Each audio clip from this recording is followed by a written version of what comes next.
सच में माँ जैसा कोई नहीं। मैं अभी मरीजों को देख ही रहा था कि अचानक एक औरत अपने बच्चे को लेकर मेरे क्लिनिक पर आई। उसकी फूली हुई सांसें बता रही थी कि वह दौड़कर यहाँ आई थी।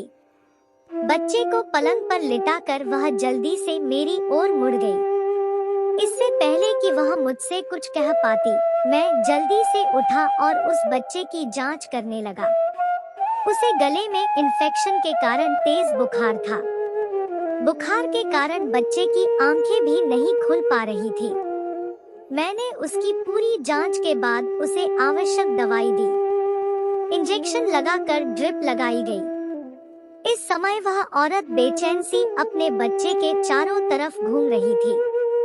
मैंने उसे कुर्सी पर बैठने को कहा और सांत्वना देते हुए कहा कि मालिक ने चाहा तो यह ड्रिप खत्म होते ही बच्चे का बुखार उतर जाएगा, तुम चिंता ना करो। मगर बैठे बैठे भी उसे चैन नहीं आ रहा था। कभी वह बच्चे के लिए ऊपर वाले से प्रार्थना करती, कभी उसके माथे पर हाथ रखकर उसके मुंह को चूमती और अपने आंसू को पोंछती रहती। फिर मैंने उसके पैरों की ओर देखा तो उसके पैरों से खून निकल रहा था। मैंने पूछा, तुम्हारे पैरों को क्या हुआ है?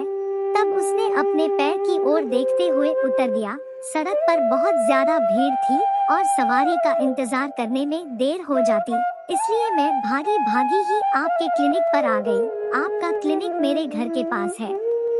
फिर मैंने कहा, लेकिन यह खून? उसने कहा, घर से निकलते समय मैंने हड़बड़ी में टूटी हुई चप्पल पहन ली थी और एक मोची गली के नुक्कड़ पर बैठा है ना, तो उसका एक कील मेरी चप्पल में लग गया होगा और जब उसने अपने पैर ऊपर उठाए तो उसकी चप्पल में सचमुच एक बड़ी सी कील लगी थी, जिससे उसके पैर में बड़ा घाव हो गया था। मैंने नर्स से घाव को साफ करने और पट्टी बांधने को कहा। जब बच्चे की हालत में सुधार हुआ तब माँ को शांति मिली। जब वह अपने बच्चे को उठाकर ले जाने लगी तो मैंने कहा, तुम्हारे पैर में इतना गहरा घाव है, तुम्हें दर्द नहीं हो रहा क्या? तब उसने अपने बच्चे को गले लगाते हुए कहा, डॉक्टर, दर्द जब दिल में होता है तो पैरों में कहाँ दिखता है।